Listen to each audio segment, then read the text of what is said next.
बिस्मिल्लाहिर्रहमानिर्रहीम। अस्सलामुअलैकुम। आज हम पढ़ेंगे इंटरमॉलिक्यूलर फोर्सेस के बारे में।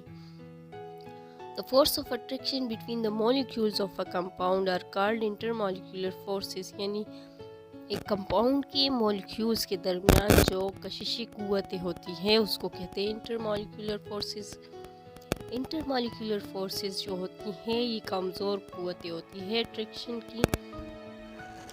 ये जो है कोवेलेंट बॉन्ड के मुकाबले में 25 टाइम्स यानी 25 टाइम्स ये कमज़ोर होती हैं। मिसाल के तौर पर वाटर के मॉलिक्यूल्स में जो है 464 किलो जाउल पर मोल एनर्जी की ज़रूरत होती है हाइड्रोजन और ऑक्सीजन के दरमियान बॉन्ड्स को तोड़ने के लिए, और सिर्फ 19 किलो जॉल पर मोल एनर्जी जो है इंटरमॉलिक्यूलर फोर्सेस को तोड़ने के लिए दरकार होती है।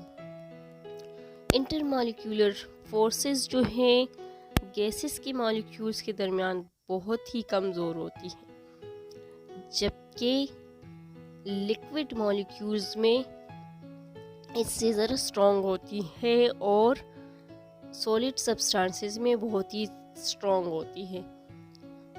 सॉलिड का जो मेल्टिंग पॉइंट है और लिक्विड का बॉइलिंग पॉइंट है ये भी इन्हीं फोर्सेस पर डिपेंड करता है।